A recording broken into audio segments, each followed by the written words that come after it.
আল্লাহ আল্লাহ আল্লাহ আল্লাহ আল্লাহ আল্লাহ সাদের জীবন বিফলে গো সোনার জীবন বিফলে ও নবী আপনাই না পাইলে আল্লাহ আল্লাহ আমার সাদের জীবন বিফলে গো সোনার জীবন বিফলে ও নবী আপনাই না পাইলে আল্লাহ আল্লাহ আল্লাহ আল্লাহ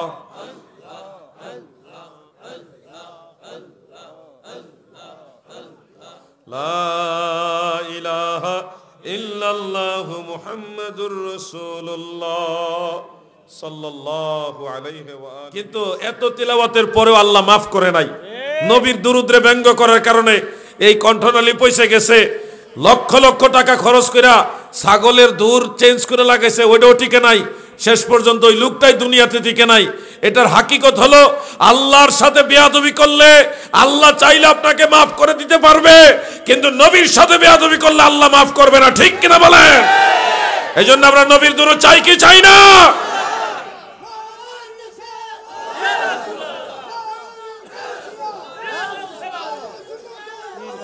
আরে নবীর দুরূদ পড়া দিলে দিলে তোমরা, নবীর দুরূদ পড়া দিলে দিলে হৃদয় খোলে, নবীর দুরূদ পড়া দিলে।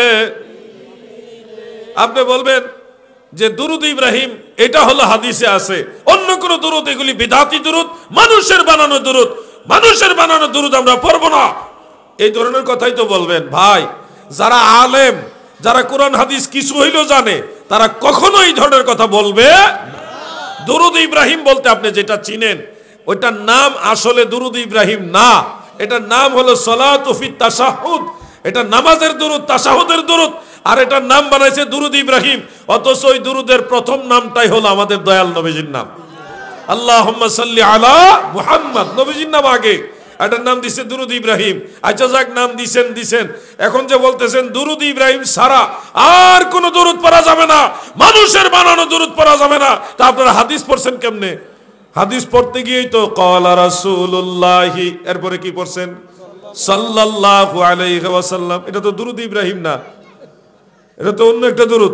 আপনি যে বললেন দুরূদ ইব্রাহিম ছাড়া মানুষের বানানো দুরূদ পড়া যাবে না, তো সাল্লাল্লাহু আলাইহি ওয়াসাল্লাম, এটা তো সরাসরি রিওয়ায়াত দ্বারা সাবিত না, এটা তো মুহাদ্দিসিনে কেরাম লিখে গেছেন। দুরূদ এবং সালাম দুইটা একসাথে সমন্বয় করছেন। নবীজির কাছ থেকে, সাহাবায়ে কেরামের কাছ থেকে দুরূদ এইভাবে আছে সাল্লাল্লাহু আলা মুহাম্মদ, কিন্তু সাল্লাল্লাহু আলাইহি ওয়াসাল্লাম এইভাবে নবীজিও ডাইরেক্ট শিখায় যায় নাই, সাহাবায়ে কেরামও না। পরবর্তীতে আইম্মায়ে কেরামিনারা লিখেছেন কোরআনের আয়াতের উপরে কিয়াস করে, কারণ আল্লাহ তাআলা আদেশ দিয়েছেন সাল্লু আলাইহি ওয়াসাল্লিমু তাসলিমা। ইমানদার বান্দা বান্দিরা গো, তোমরা আমার নবীর উপরে দুরূদ পড়ো এবং সালাম দাও, তাজিমের সাথে সালাম দাও। দুরূদ এবং সালাম দুইটা জিনিসের আদেশ। এই জন্য মুহাদ্দিসিনে কেরাম ওনারা লিখলেন সাল্লাল্লাহু আলাইহি ওয়াসাল্লাম, শেষে সালাম যোগ করছে। দুরূদ এবং সালাম, আল্লাহর আদেশ সাল্লু আলাইহি, দুরূদ পড়ো, ওয়াসাল্লিমু এবং সালাম দাও। দুরূদ এবং সালাম দুইটা জিনিসের আদেশ আল্লাহর। এই জন্য ওই দুরূদ শরীফ লিখতে গিয়ে মুহাদ্দিসিনে কেরাম লিখেছেন সাল্লাল্লাহু আলাইহি ওয়াসাল্লাম, শেষে সালাম যোগ করছে, কোরআনের আয়াতের সাথে মিল। আর তুমি তো মিয়া ভাই 2-4টা হাদিস পড়ছো, পয়রা সেরে বলতেছো দুরূদ ইব্রাহিম ছাড়া আর দুরূদ পড়া যাবে না। এই বক্তব্য যারা দেয় তারা কখনো আলেম হতে পারে না, এগুলি ফিতনাবাজ। দুরূদ শরীফ নিয়ে বাড়াবাড়ি করে এখন অনেক মাহফিলে দুরূদ শরীফ আগের মতো পড়া হয় না, দুরূদ শরীফ কমে গেছে। এটা কি ভালো লক্ষণ? বক্তাদেরকে বলে দেওয়া হয় আপনি দুরূদ ইব্রাহিম পড়বেন, বক্তাও চিন্তা করছে, খাইছে, যদি এখন অন্য দুরূদ পড়ি তাহলে তো দাওয়াত শেষ। এই ডরে এখন দুরূদ ইব্রাহিম বা ওইটা নিয়েই পড়ে আছে, অন্য দুরূদ পড়তে চায় না। অথচ আরো বহু রকমের দুরূদ হাদিসের মধ্যে আছে। একটা দুরূদ শরীফ আপনাদের বলি, এটা যদি নিয়মিত আমল করতে পারেন নিশ্চিত আল্লাহর রাসূলের শাফাআত পাইবেন।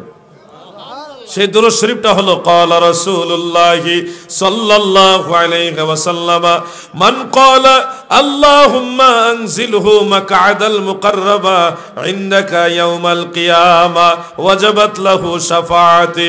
আল্লাহর হাবিব বলেন এই দুরূদ যারা পড়বে গো, কোন দুরূদ? আল্লাহুম্মা আনজিলহু মাকআদাল মুকাররাবা ইনদাকা ইয়াউমাল কিয়ামা। এই দুরূদটা আপনারা হয়তো প্রথম শুনছেন, যার কারণে বড় মনে হচ্ছে, আসলে তো বড় না, ছোট দরুদই। আল্লাহুম্মা আনজিলহু মাকআদাল মুকাররাবা ইনদাকা ইয়াউমাল কিয়ামা, ছোট দরুদ। মুখস্থ হলে দেখবেন একবারে ছোট। নবীজি বলেন এই দরুদ যারা নিয়মিত আমল করে ওয়াজাবাত লাহু শাফাআতি, তাকে সুপারিশ করা আমি নবীর জন্য ওয়াজিব হয়ে যাবে। সুবহানাল্লাহ। আমার শাফাআতের কান্ডারি মদিনাওয়ালা, আমার শাফাতের কান্ডারি মদিনাওয়ালা, আলা হযরত মুস্তাফা নবী সাল্লাল্লাহু আলা হযরত মুস্তাফা নবী। আমার দয়াল নবীজি তড়াই নিবে দুরুদ ওইটা পড়লেও। আর ওই মৌলভী সাহেব এক দুরুদ নিয়ে বইছে, দুরুদ ইব্রাহিম, আর ফরতারতো না, অন্যটা পড়লে বিদাতি, বন্ধ বানাই দিব আপনারে। কথা বুঝছেন না? এই জন্য দুরুদ নিয়ে ঝগড়া করা যাবে না। যে যে দুরুদ পারেন ওইটাই পড়বেন। যে যত বেশি দুরুদ পড়বেন হাসরের ময়দানে তত বেশি আল্লাহ রসুলের কাছে থাকবেন। কি নবীজির কাছে থাকার ইচ্ছা আছে নি? আওয়াজ সুবিধা লাগছে না? আল্লাহ রসুলের কাছাকাছি থাকার ইচ্ছা আছে? দুরূদ শরীফ পড়েন, আল্লাহুম্মা সাল্লি আলা সাইয়্যিদিনা মুহাম্মদ নবিয়্যিনা। আল্লাহুম্মা সাল্লি আলা সাইয়্যিদিনা মাওলানা সাল্লু আলাইহি ওয়া সাল্লিমু তাসলিমা। পাক কুরআনের ঘোষণা, নবীর উপর দরুদ পড়া, নবীজিকে সালাম দেওয়া স্বয়ং আল্লাহ পাকের ঘোষণা। আল্লাহুম্মা সাল্লি আলা, মাশাআল্লাহ, নবিয়না শাফিঈনা মাওলানা মুহাম্মদ। আল্লাহুম্মা নবিয়না শাফিঈনা মাওলানা। আমার দাদু ভাইরা, এই দুরূদ শরীফের আমল বাড়াইতে হবে। যখন অবসর থাকবেন দুরূদ শরীফ পড়বেন, গুনগুনায় দুরূদ পড়বেন, ঠোঁট নাড়ায়, মানে আওয়াজ ছাড়া, ঠোঁট নড়বে, জিহ্বা নড়বে, দুরূদ শরীফ পড়তে থাকবেন, যেই কয়বারই পড়া যায়। আমার কথা হইলো একেবারে একবার পড়লেই মন্দ কি? একটা জায়গায় বসে অবসর আছেন, একবার দুরূদ শরীফ পড়ছেন, এটাই মন্দ কি?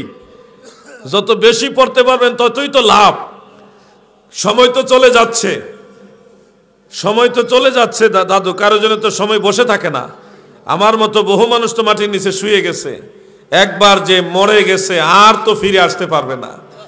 এই দুনিয়াটা এমনই, কত মানুষ আল্লাহ পাঠাইছে, নিয়েও গেছে, আমরা আবার আসছি, আল্লাহ পাঠাইছে, আবার নিয়ে যাবে। আমাদের পরে আরো বহু মানুষ আসবে দুনিয়াতে। এই দিন দিন না, আরো দিন আছে, এই দিনে টেনে নিবে সেই দিনের কাছে। আমরা তো ভুলেই গেছি। আগের দিনের মুরব্বী আলেমরা, মসজিদের মুয়াজ্জিন সাহেব, ইমাম সাহেবরা, ওনার একটা গজল কইতো দুরূদ শরীফের মাঝে, এই দুনিয়া মুসাফির খানা মন জানো না, কত মানুষ আইলো গেল রইল না। এগুলো গাইতে কিনা, গাইতো কিনা, ভালো লাগতো। এখন আর ওরকম নাই, সব ডিজিটাল হুজুর হয়ে গেছে। সালাফি লামাযহাবি যারা আছে তাদের মাঝে দুই ধরনের গ্রুপ। এক গ্রুপ ফতোয়া দিছে সুর দইরা ওয়াজ করা যাবে না, এটা হারাম। আরেক ধরনের হুজুরে ফতোয়া দিতেছে না, সুর ধরে ওয়াজ করা যাবে, এটা হারাম না। হারাম হইলে তো দলিল থাকবে, কোরআন হাদিসে কোন জায়গায় লেখা আছে হারাম?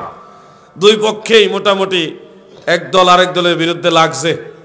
সুর ধরে ওয়াজ করলে হারাম হবে, মানে তারা হারাম হালাল যখন তখন বানাই দিতেছে, কোনো দলিল লাগে না তো। হারাম বানাইবার উসুল আছে, মূলনীতি আছে। মা আহাল্লাল্লাহু ফাহুয়া হালালুন ওয়া মা হাররামাহু ফাহুয়া হারামুন। আল্লাহ যেটা হারাম বানাইছে ওইটা হারাম, আল্লাহ যেটা হালাল বানাইছে ওইটা হালাল। মনে রাখবেন, আল্লাহর রসুলও যেটা হালাল বলছে ওটা হালাল, আল্লাহ রসুল সাল্লাল্লাহু আলাইহি সাল্লাম যেটা হারাম বলছে ওটা হারাম। এছাড়া বাইরে নতুন করে কোনো হারাম বানাইবার সুযোগ আমাদের না। এখন সুর ধরে ওয়াজ করলে হারাম, এই ফতোয়া কোথায় আছে? আজগুবি কিতাবে আছে, কিতাবুল আন্দাজে। লাগছে লামাজহাবির এক গ্রুপ আর এক গ্রুপ রে কয় কানা দাজ্জাল একজন আরেকজনের কি কইতাছে, কি আজীব ব্যাপার। আল্লাহর হাবিব রাহমাতুল লিল আলামিন আমার দয়াল নবী এত সুন্দর তেলাওয়াত করতেন গো, ওই তেলাওয়াতের আওয়াজ শুনে কাফের মুশরিকদের হৃদয় নরম হয়ে যেত। এই জামানায় ফিতনা আর ফিতনা। রাসূল করিম সাল্লাল্লাহু আলাইহি ওয়াসাল্লাম যদি সুর অপছন্দ করতেন, মসজিদে নববীতে আলাদা মিম্বর বানাইয়া হযরত হাসান বিন সাবিত রাদিয়াল্লাহু আনহু দিয়া শের, কাসিদা শরীফ, গজল গাওয়াইতেন না। যদি সুর ওনার অপছন্দ হতো, আল্লাহর রসুল একজন স্পেশাল সাহাবীকে আলাদা একটা মিম্বর দিছে। মিম্বর কি দিছে? মিম্বর। একটা হলো খুতবা দেওয়ার মিম্বর আর একটা গজল গাওয়ার মিম্বর। মসজিদে নববীতে মিম্বর ছিল দুইটা। কথা বুঝছেন নি আপনারা? এজন্য যে কোনো বিষয় আপনি কথা বলবেন, দলিল দিয়ে কথা বলবেন, রেফারেন্স দিয়ে কথা বলবেন, তাইলে দেখবেন ফিতনা কমে যাবে। তো এটা সমাজের ফিতনা কমে যাবে। আমি যে কথাগুলি বললাম এটা এইভাবে ওইভাবে প্রত্যেকটা কথার পিছনে কোনো না কোনো হাদিস, কোনো না কোনো আয়াত, কোনো না কোনো রেফারেন্স দিয়ে আমি আপনাদের বলার চেষ্টা করতেছি। কারণ ধর্ম আমার বাপ দাদার বানানো না, ধর্ম আল্লাহ এবং আল্লাহ রসুল যেভাবে বলছে ওইভাবে চলবে। কথা ঠিক কিনা ভাই? অনেক বিষয় আছে ইস্তেহাদ করা যাবে, কিন্তু অনেক বিষয় আছে ইস্তেহাদ করা যাবে না। যেমন আপনারা খেয়াল রাখবেন, মোবাইলে বিয়ে করা যাবে কি যাবে না, এটা কোরআনে এবং হাদিসে সুস্পষ্ট কোনো মাসালা আপনি সমাধান পাইবেন না। কারণ আগের যুগে কোনো মোবাইলই ছিল না। এটা আপনাকে ইস্তেহাদ করে রায় দিতে হবে, গবেষণা করে রায় দিতে হবে কিয়াসের মাধ্যমে। অনেক সময় দেখা যায় অনেক বেশি মাযুর ব্যক্তি, অসুস্থ ব্যক্তি মসজিদে গিয়ে নিজে নিজে বসে আবার দাঁড়ায়া জামাতের সাথে নামাজ পড়তে পারে না। এরকম চরম পর্যায়ের মাযুর ব্যক্তিরা চেয়ারে বসে নামাজ পড়তে পারবে কিনা। যেমন ধরেন বিমানে উঠছে কোনো রাষ্ট্রে যাওয়ার জন্যে, এখন নামাজের ওয়াক্ত হয়ে গেছে, বিমান তো আগে ছিল না, বিমানে নামাজ পড়বে কেমনে? এটা তো কোরআন হাদিসে স্পষ্ট নাই। তাহলে অন্য হাদিসের সাথে কিয়াস করে এটার মাসালা দিতে হবে। এটা কিন্তু সরাসরি সহিহ হাদিস খুঁজলে হবে না। এখানে আপনাকে অন্য হাদিস, যেমন নবীজি উটের পিছনে কিভাবে নামাজ পড়ছে, ওই হাদিসের উপরে কিয়াস করে বিমানের মাসালা দিতে হবে।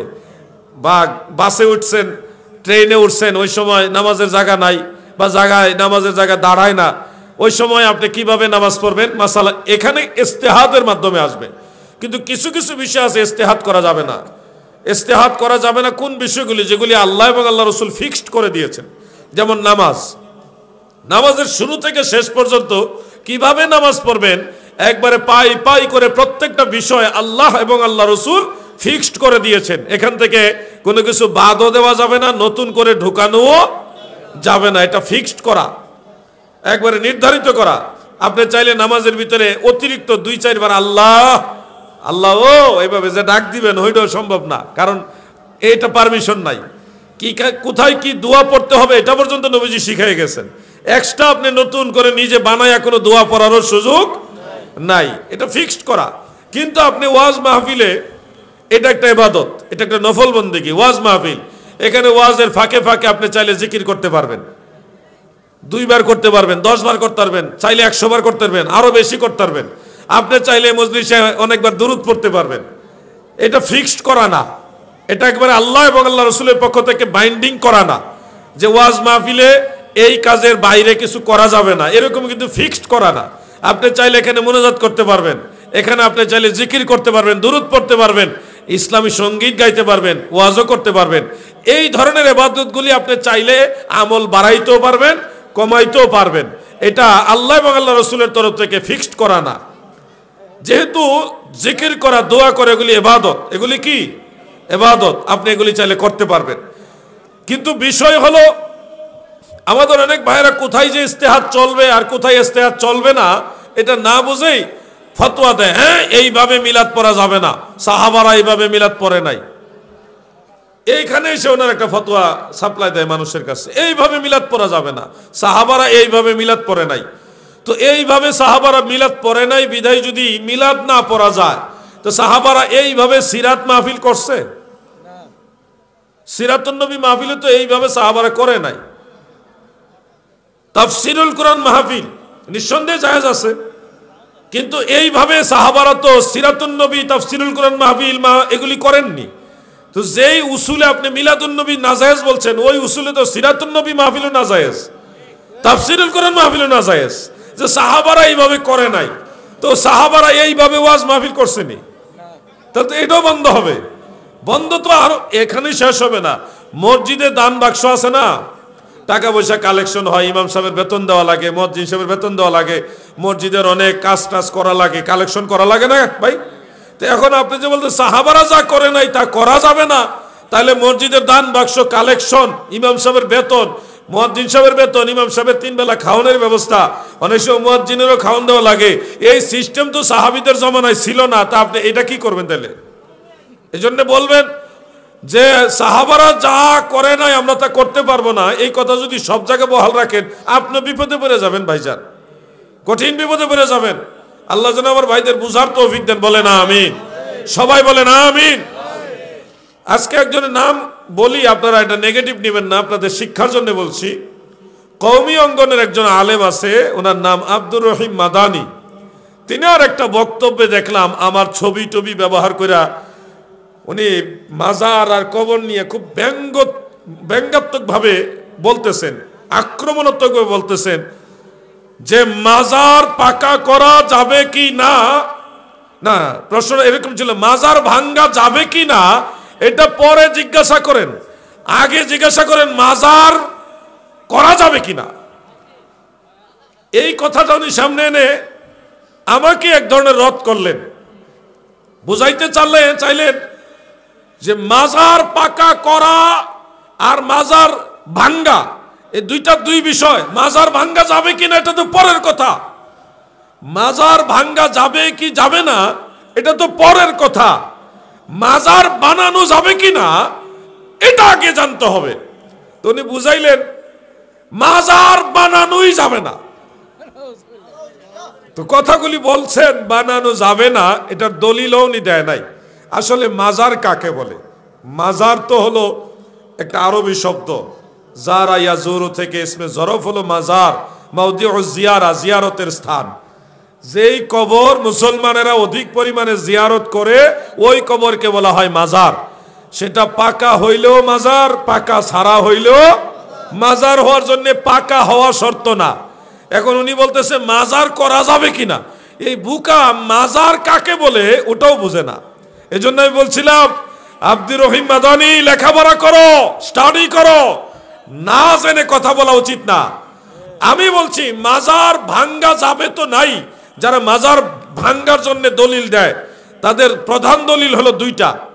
এক নম্বর হলো সহিহ মুসলিমের মধ্যে উল্লেখ, নাহা রাসূলুল্লাহ সাল্লাল্লাহু আলাইহি ওয়াসাল্লাম আইয়ুজাসসাসাল কবরা ওয়া আইয়ুকআদ আলাইহি ওয়া আইয়ুবনা আলাইহি, রাওয়াহু মুসলিম। নবী করিম সাল্লাল্লাহু আলাইহি ওয়াসাল্লাম বলেছেন তোমরা কবরে চুনকাম করবে না, কবরের উপরে ওই যে কালারিং রং টং দিয়ে চুনকাম করবে না। ওয়া আইয়ুকআদ আলাইহি, কবরের উপরে বসবে না। ওয়ালা ইউবনা আলাইহি, কবরের উপরে বেনা সৃষ্টি করবে না, কবর পাকা করবে না। এই হাদিসের উপরে ডিপেন্ড করে ওনারা বলতেছেন মাজার করাই যাবে না। এই হলো তাদের দলিল। শুনুন, আপনারা যে দলিল দিয়েছেন আপনারা মনে করেন না যে আমরা পড়ছি না। আমি ওনার বক্তব্য শুনলাম, উনি হাদিসটা পড়তে গিয়ে ভুল তর্জমা করেছেন। উনি বলেছে আইয়ু জাসসিসা, অথচ শব্দটা হলো আইয়ু জাসসাসা, আর আইয়ু জাসসাসাল কবর এটার অর্থ হলো কবরে চুনকাম করা, কিন্তু উনি অর্থ করছে কবর পাকা করা। যে শব্দের অর্থটা ওনার খেয়াল নাই। তো যাই হোক, এটা স্লিপ হইতে পারে, আলেম ওলামাদের ব্যাপার, এটা আমারও হইতে পারে। তো এই যে হাদিসটা এটাও আছে। আবার এই সহিহ মুসলিমে মাজার পাকা করা মানে কবর পাকা করা এই সম্পর্ক হাদিস আছে, কিন্তু ওই ভাই সেই হাদিসগুলি বলেও না, হয়তো জানেও না। কবর পাকা করা যাবে কি যাবে না এই প্রশ্নের উত্তরে আপনাদের বলবো, বিশেষ যারা খাস উম্মত, হাকিমুল উম্মত বা আল্লাহ তাআলার হাবিবের বিশেষ যারা উম্মত তাদের কবর পাকা করা যাবে। দলিল কি? যে সাহাবাই কারাম নিজেরাই অন্যান্য সাহাবীদের কবর পাকা করেছে। কবর ভাঙ্গার হাদিস হলো দুই একটা, আর কবর পাকা করার হাদিস আছে 50টা বলে নাই, তারা খুঁজে পায় নাই, এই জন্য নাই। আমরা তো পাইছি, কিছু জায়গায় পাইছি বিদায় তো বলি। এবং আল্লাহর রসুল সাল্লাল্লাহু আলাইহি ওয়াসাল্লাম সম্পর্কে আল্লাহ তাআলা কোরআনের মধ্যে অনেক কথা বলেছেন। আমার নবীজিও নিজের কথাগুলি অনেক সময় উম্মতকে বোঝানোর চেষ্টা করেছেন। আমরা নবীজিকে ভালোবাসি, এই ভালোবাসার নিদর্শনটা দেখে অনেকে আমাদেরকে বলে ভণ্ড, আমরা বেদাতি, আমরা মানে খুব বেশি বাড়াবাড়ি করি। আপনারা যদি সাহাবাই কেরামের ভালোবাসা দেখতেন তাহলে আপনারা সাহাবীদেরকেও ভণ্ড বানাই দিতেন, নাউজুবিল্লাহ। কারণ সাহাবাই কেরাম যেইভাবে নবীজিকে ভালোবাসতেন এটা ছিল অতুলনীয়। কিয়ামতের আগ পর্যন্ত সাহাবীদের মতো আল্লাহর রসুলকে এইভাবে আর কেউ ভালোবাসতে পারবে না। নবীজি যখন থুতু মুবারক ফেলার জন্যে প্রস্তুত হতেন তখন সাহাবাই কারাম গাছের পাতার মতো এইভাবে হাত বিছাই দিতেন। যার হাতে গিয়ে আল্লাহ রসুল সাল্লাল্লাহু আলাইহি ওয়াসাল্লামের থুতু মুবারক পড়তো তিনি এটা মেশক আম্বরের মতো ঘ্রাণওয়ালা সেই থুতু মুবারক মাথায়, মুখে, বুকে মালিশ করতেন বরকতের জন্য। সুবহানাল্লাহ। এই প্রেম যদি আপনারা দেখতেন আপনারা বলতেন সাহাবারা বাড়াবাড়ি করে, এরকম বলে ফেলতেন। কিন্তু এটা সহিহ বুখারীর মধ্যে আছে, অজুর অধ্যায়ের মধ্যে। আমার নবীজির অজু করার অবশিষ্ট যে পানি, এই পানিটা পর্যন্ত সাহাবারা রোগের ওষুধ হিসেবে পান করে ফেলছে। আপনারা আশ্চর্য হবেন, কুয়ার মধ্যে যখন পানি থাকতো না সাহাবাই কেরাম আল্লাহ রসুলের কাছে এসে বলতেন, ইয়া রাসূলুল্লাহ, খাইবার পানি নাই, ওযু করার পানি নাই, গোসলের পানি নাই, পশু পাখিদেরকে পান করানোর পানিও নাই, ওগো নবীজি কি করব?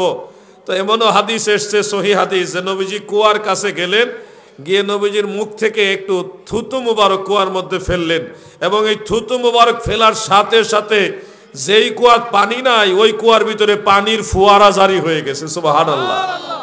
আমার নবীজিকে সাহাবারা কিভাবে ভালোবাসতো এটা কল্পনার বাইরে। আজকে আমরা মা বাবাকে কদমবুসি করলে ফতোয়া দেই যে এটা বিদআত, শিরক, মাথা নত করা যাবে না। কিন্তু আপনারা জানেন সাহাবাই কারাম যখন নবীজির কাছে যাইতেন আল্লাহর হাবিবের কদম মুবারকে গিয়ে চুমা খাইতেন। কোনো ধরনের ফতোয়া ছিল না, নিঃস্বার্থে আল্লাহর নবীকে সাহাবাই কেরাম তাজিম করতেন, যেটা সহিহ হাদিস থেকে পাওয়া যায়। عن زارع رضي الله عنه وكان في وفد عبد القيس قال لما قدمنا المدينة فجعلناه نتبادر من رواحلنا فنقبل يد النبي صلى الله عليه وسلم ورجله رواه أبو داود قال ابن هزار اسنده زيد سبحان الله হযরত জারে বলেন আমরা মদিনা মুনাওয়ারায় গেলাম, আল্লাহর হাবিবের কাছে গেলাম। ইমাম বুখারী তার আদাবুল মুফরাদের মধ্যে উল্লেখ করেন ফাকিলা যাকা রাসূলুল্লাহ সাল্লাল্লাহু আলাইহি ওয়াসাল্লাম, কোন একজন ব্যক্তি আমাদেরকে বললেন ইনি আল্লাহর রাসূল।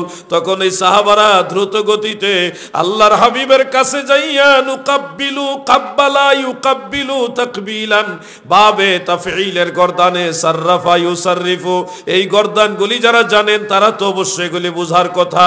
নুকাব্বিলু হলো জামা মুতাকাল্লিম আর উকাব্বিলু হলো ওয়াহিদ মুতাকাল্লিম। একজনে চুমা খাইলে এটা হয় উকাব্বিলু, আর সবাই মিলে চুমা খাইলে এটা হয় নুকাব্বিলু। সাহাবারা বলেন নুকাব্বিলু ইয়াদান নবী সাল্লাল্লাহু আলাইহি ওয়াসাল্লাম ওয়া রিজলাহু, আমরা সমস্ত সাহাবারা আল্লাহর হাবিবের হাতেও চুমা খাইলাম এবং কদম মুবারকেও চুমা খাইলাম। এই জন্য হাফেজ ওলিউল্লাহ আশিকি সাহেব সুন্দর গজল বলে থাকেন, আমি নূর কদমে চুমা খাবো, ওই পাক কদমে চুমা খাবো, চরণ ধুলি মাখবো গায়ে, পাইলে নিরালাই গো নবী, পাইলে নিরালাই, পাইলে নিরালাই গো নবী। যারা এখন আপনাদেরকে বলবে পায়ে ধরে সালাম করা যায় না, এটা হিন্দুদের সংস্কৃতি, তাদের কোনো দলিল নাই, তাদের কিছু মন গড়া ইতিহাস আছে। কিন্তু আমরা দেখি পায়ে ধরে না, বরং পায়ের মধ্যে চুমা খাওয়ার সংস্কৃতি, রীতি, এটা সাহাবীদের রীতি। আমার দয়াল নবীজির কদম মুবারকে সাহাবারা চুম্বন করেছে, যেটা সহিহ হাদিসের মধ্যে আছে। একটা দুইটা না গো দাদু, 10 জন সাহাবী থেকে কদম বসির হাদিস রয়েছে। এই জন্য আমরা সুন্নি মুসলমানেরা, এই সুন্নি জামাতের যুবকেরা তাদের মা বাবার পায়ে ধরে বা কদম বসি করে, সালাম করে, করে কিনা ভাই? আমাদের এই আমলের পিছনে হলো সাহাবীদের সুন্নাত। আর যারা এটার বিরোধিতা করে তাদের কোনো দলিল নাই রে ভাই, তাদের দলিল হলো কিতাবুল আন্দাজ। কিতাবুল আন্দাজ অনেক দামি কিতাব নাকি, অনেক বড় কিতাব নাকি, এটা হলো আন্দাজে মারে আর কি, কোনো কিতাবে নাই, আন্দাজের উপরে চলে। তো এই আন্দাজের উপরে আমাদের যুবকদেরকে অনেক গুরুত্বপূর্ণ আমল থেকে দূরে সরাই দিতেছে।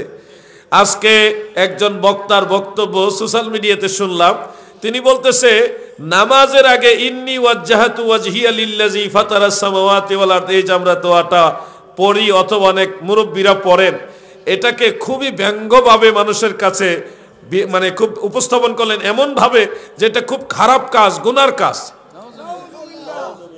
আমি আপনাদেরকে বলছি শুনুন, এটা যে পড়তেই হবে এরকম গুরুত্ব তার কেউ দেয় না, বলে না যে এটা না পড়লে নামাজ হবে না, এরকম কিন্তু কেউ বলে না। অনেক মা বোনেরা ময় মুরব্বীরা পড়ে। যদি প্রশ্ন করেন যে নামাজের শুরুতে ইন্নী ওয়াজ্জাহাতু ওয়াজহিয়া লিল্লাযী ফাতারাস সামাওয়াতি ওয়াল আরদ, এই যে এটা পড়েন কেন, এটা কি আল্লাহ রসুল পড়ছে কিনা, অথবা আপনারা এটা পড়েন, এটার দলিল কি, তাহলে আপনাদেরকে বলছি ভাই বাড়াবাড়ির দিকে যাইও না, শুনো, জানার চেষ্টা করো। অনেক হাদিস রয়েছে এই ব্যাপারে, অনেকগুলো কিতাবের মধ্যে হাদিস আছে। ইন্নী ওয়াজ্জাহাতু নবীজি কখন পড়তেন এই সম্পর্কে বেশ অনেকগুলো রিওয়ায়াত, শেরে খোদা হযরত আলী রাদিয়াল্লাহু আনহু, হযরতে ইবনে ওমর রাদিয়াল্লাহু আনহুমা, অন্যান্য সাহাবীদের থেকে ওই রিওয়ায়াতগুলি বর্ণিত রয়েছে। সহিহ, হাসান, দাঈফ সব ধরনের রিওয়ায়াত আছে। এর মধ্যে মেজরিটি দলিলের মধ্যে আছে আমাদের দয়াল নবীজি তাকবীরে তাহরিমার পরে সানা যখন পাঠ করতেন, সানা পাঠ করার পরপরই আল্লাহর হাবিব ইন্নী ওয়াজ্জাহাতু এটা পুরাটা পড়তেন কোরআনের আয়াত সহকারে। আর কিছু কিছু রিওয়ায়াতের মধ্যে আছে, শেরে খোদা মাওলা আলী বর্ণনা করেছেন যে কানা রাসূলুল্লাহ সাল্লাল্লাহু আলাইহি ওয়াসাল্লাম ইজা ইফতাতাহাস সালাতা ক্বালা ওয়াজ্জাহাতু ওয়াজহিয়া লিল্লাযী ফাতারাস সামাওয়াতি ওয়াল আরদ, এটা পুরাটা উল্লেখ যে নবীজি যখন নামাজ শুরু করতেন তখন নবীজি এটা পড়তেন। এই হাদিসগুলির মধ্যে সানা পাঠের পরের কথাটা উল্লেখ নাই, তাকবীরের পরের কথা স্পষ্ট উল্লেখ নাই। যার দরুন আগের যুগের আলেমরা সতর্কতা বশত সানা পাঠের পরেও ওনারা সম্ভব হলে ইন্নী ওয়াজ্জাহাতু এটা পুরো পড়েন, এবং ওই যে হাদিসগুলিতে সানা পাঠের পরের কথাটা নাই, তাকবীরের বাদাত তাকবীরের কথাও নাই, সেখানে আছে নবীজি যখন নামাজ শুরু করতেন তখনই এটা পড়তেন। তো এই যে ইজা ইফতাতাহাস সালাতা রাফা ইয়াদাইহি, নবীজি যখন নামাজ শুরু করতেন দুই হাত উঁচা করতেন, ওই হাদিসগুলি দিয়ে বোঝা যায় শুরুর দিকে এটা। তার মানে হলো নবীজি যখন নামাজ শুরু করতেন তখন ওয়াজ্জাহাতু ওয়াজহিয়া লিল্লাযী এটা পড়তেন। সতর্কতাবশত অনেক প্রবীণ আলেমরা নামাজ শুরু করার আগে ইন্নী ওয়াজ্জাহাতু এটা পড়েন। এটা এমন নয় যে ওনারা নিজের থেকে বানায় বানায় করতেছে, ওনারা এই আমলটা করেন, এর পিছনেও দলিল আছে, মজবুত দলিল আছে। না যেন অনেক ভাইয়েরা আমাদের আকাবির যারা মুরব্বী, যারা ময় মুরব্বী, যারা পূর্বের মুমিন মুসলমানদেরকে তারা খুব নেগলিজেন্সি করে, বাজে মন্তব্য করে, আল্লাহ যেন তাদেরকে বুঝার মতো তৌফিক দেন, বলেন আমিন। সবাই বলেন আমিন। কোন গেস্ট আসছে? চেয়ারম্যান সাহেব আসছেন, বসেন ভাই, চেয়ার দাও। ও আচ্ছা আচ্ছা আচ্ছা, চেয়ারম্যান সাহেবের সামনে বললেন না, ভালো আসছিল, আইন সামনে আইন। চেয়ারম্যান সাহেব সহ যারা মেহমান বৃন্দ আসছেন সবার জন্য একটা ধ্বনি নারায়ে তাকবীর, নারায়ে রিসালাত, আহলে সুন্নাত ওয়াল জামাত। চেয়ারম্যান সাহেবের আগমন, মেহমান বৃন্দের আগমন, নারায়ে তাকবীর, নারায়ে রিসালাত। আল্লাহুম্মা সাল্লি আলা মুহাব্বতে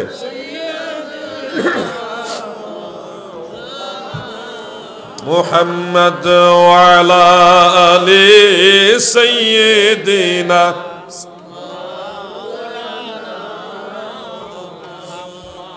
এই যে বিষয়টা আমি বললাম, মনোযোগ দিয়ে শুনবেন। আমার আলোচনা হলো ইলমি আলোচনা, দলিল ভিত্তিক, রেফারেন্স ভিত্তিক, কিতাবের রেফারেন্স দিয়ে দিয়ে কথা বলা, যেগুলো আপনাদের দৈনন্দিন জীবনে কাজে লাগবে। আমার আসলে গভীরাতে ওয়াজ, আমরা ওই গভীরাতের আলোচক না। গভীরাতে বেশি বেশি গজল গাইতে হইব, হাসাইতে হইব, এইগুলি তো আর আমরা পারি না। আমরা হলাম বোম বাস্টিং মার্কা গলা। আমার জিগাইবেন ঘন্টার পর ঘন্টা, দলিল লাগে, কিতাব লাগে, রেফারেন্স লাগে, এটা আমি দিতে পারবো, যে যেই সাবজেক্টের লোক, তাই না? আমার পরে যিনি আসতেছেন ইনি ইনশাল্লাহ গোটা সর্রাবাদ ইনশাল্লাহ নবীর শান গায়া পাগল পারা বানায় যাবে ইনশাল্লাহ বলেন। তো আমি এর আগে কয়েকটা কথা বলি, যুবক ভাইদেরকে বলি, এই যে ইন্নী ওয়াজ্জাহাতু পড়া নিয়ে আমি আপনাদের সামনে কথাগুলি বললাম, কারো গালি দিলাম না, কারো নিন্দাও করলাম না, কাউকে মূর্খ বললাম না, কিন্তু আপনাদের বুঝালাম যে নামাজে তাকবীরে তাহরিমার পরে সানা পাঠের পরেও নবীজি এটা পড়েছেন, স্পষ্ট হাদিসে আছে।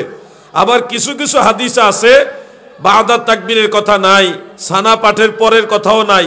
সেখানে আছে কানা রাসূলুল্লাহি সাল্লাল্লাহু আলাইহি ওয়াসাল্লাম ইজা ইফতাতাহা সালাতা ফাকালা ওয়াজ্জাহাতু ওয়াজহিয়া লিল্লাযী ইলা আখিরিল হাদিস। অর্থাৎ নবীজি যখন নামাজ শুরু করতেন শুরুর দিকে এটা পড়তেন। তো সতর্কতাবশত অনেক আলেমরা এই হাদিসগুলির উপরে ওনারা নামাজের শুরুতে যায় নামাজের দোয়া হিসেবে এটা পড়া তারপরে নামাজ শুরু করেন। তো এইগুলি আসলে নিন্দার চোখে দেখলে হবে না, এটা সমালোচনার নজরে দেখলে হবে না, কারণ এটা আমল করার পিছনে তাদের কোনো না কোনো একটা হাদিস সামনে রয়েছে, ওই হাদিসটাকে সম্মান করতে গিয়ে কিন্তু ওনারা আমল করতেছেন। আপনি যে বলবেন যে নামাজের পূর্বে এটা পড়া যাবে না, আপনার কিন্তু কোনো দলিল নাই। দলিল হলো মারাত্মক দলিল, কিতাবুল আন্দাজ, কোনো রেফারেন্স নাই। আপনি বলে দিবেন বেদাত, বেদাত বললেই হয়ে যায় না ভাই, বেদাতেরও কিছু নিয়ম কানুন আছে। আপনারা একটা প্রেসক্রিপশন যদি নিতে চান, কেউ যদি নিতে চান একটা রোগের চিকিৎসার জন্য প্রেসক্রিপশন নেবেন, এটা কি অটো চালকের কাছ থেকে নিলে হবে, রাজমিস্ত্রির কাছ থেকে নিলে হবে? তাইলে মনে হয় স্কুলের স্যারের কাছ থেকে নিলে হবে না? তো এই রোগের চিকিৎসা প্রেসক্রিপশনের জন্য নির্ধারিত লোক আছে, ওই ধরনের যোগ্যতা সম্পন্ন লোক, ওনাদেরকে বলা হয় ডাক্তার। ডাক্তারের কাজ ইঞ্জিনিয়ার দিয়ে হয় না ভাই। কেউ যদি বলে এই জিনিসটা বিদাত, বিদাত মানে কোরআন হাদিসে কোথাও এটার দলিল নাই, টোটালি এটা নতুন আবিষ্কার হয়েছে। তো এই ঘোষণাটা দিতে হলে অবশ্যই তাকে কোরআনের জ্ঞানী হইতে হবে এবং হাদিস সম্পর্কে ন্যূনতম 1 লক্ষ হাদিস সম্পর্কে তার আইডিয়া থাকতে হবে, নাইলে সে বুঝবে কিভাবে যে হাদিসে কোথাও এটা নাই। নবীজির হাদিস আছে লক্ষ লক্ষ। ইমাম বুখারী রহমতুল্লাহ আলাইহি 6.5 লক্ষ হাদিস মুখস্থ জানতেন, এর মধ্যে 1 লক্ষ হলো সহিহ হাদিস। আর বুখারী শরীফে আসছে মূলত 4,500 হাদিস। কোথায় 1 লক্ষ সহিহ হাদিস আর কোথায় মাত্র 4,500 হাদিস। তো এত লক্ষ লক্ষ হাদিস যারা জানতো তারাও একটা জিনিসকে বিদআত বলার আগে 1000 বার চিন্তা করে বলতেন। আর আমাদের ভাইয়েরা কয়েকটা বাংলা অনুবাদ করা বই পড়ে ওনাদের ইলিমের গরজে টিকা যাইতেছে না, ওনারা কথায় কথায় বিদআতের ফতোয়া দিয়া মানুষের ভিতরে একটা আতঙ্ক ঢুকাই দিছে। এই আতঙ্কের ঠেলায় মানুষ এখন ভয়ে মুনাজাত পর্যন্ত করতে চায় না। এগুলি তো ঠিক না ভাই, যে যেই জগতের যোগ্যতা সম্পন্ন সে ওই কাজ করবে। আমার ভাইয়েরা গো, দিলের কান লাগায় শুনবেন, আল্লাহর হাবিবকে যারা ভালোবাসে তারা তো নবীজিকে ভালোবেসে দরুদ সালাম পড়ে, নবীর নাম শুনলে চুমা খায়, নবীর ইজ্জত করে। এই জিনিসটা আপনাদের অনেকের কাছে হয়তো পছন্দ হবে না, আপনারা ভাববেন এটা কোরআন হাদিসে নাই, বিদআত। নবীর নাম নিয়ে এত বাড়াবাড়ি কেন করে?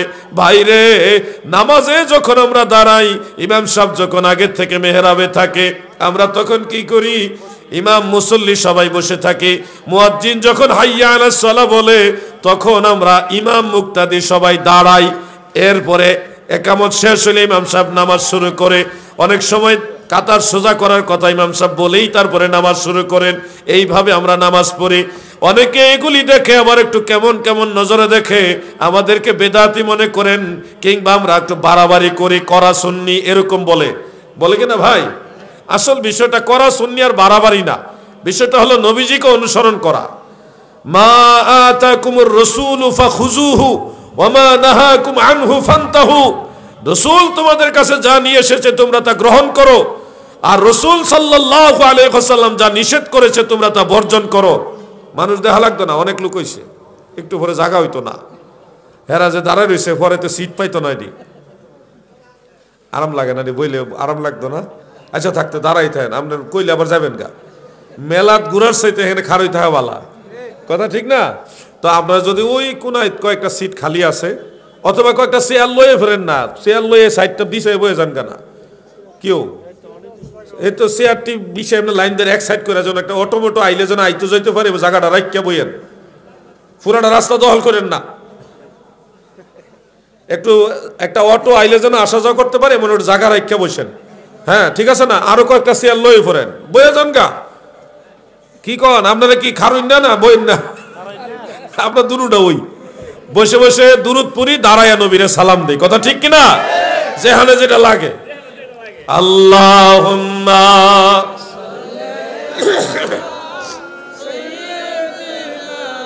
মাওলানা মুহাম্মদ ওয়া আলা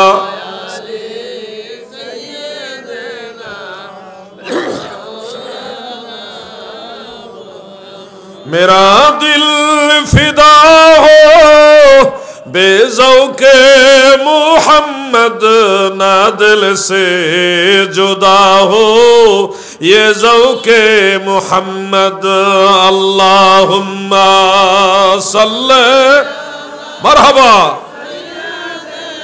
माशाअल्लाह मुहम्मद वाला अली सैयदना। आहा কত ভালো লাগে দুরূদ শরীফের আওয়াজ শুনলে। আমরা তো পাপী তাপী মানুষ, গুনাহগার মানুষ, আমাদের মতো নালায়েক নবীর দুরুদের আওয়াজ শুনলে কত শান্তি পাই। না জানে আল্লাহ এবং আল্লাহ রসুল কত খুশি হয়। দুরুদের আওয়াজ শুনলে আমাদের ভালো লাগে। আফসোস হলো সেই যুবকদের জন্য যারা মদিনাওয়ালার দুরূদ শরীফকে তারা ব্যঙ্গ করেছে, আল্লাহর হাবিবের দুরূদ শরীফকে তারা বিকৃতভাবে ব্যঙ্গাত্মক রূপে মানুষের কাছে উপস্থাপন করেছে।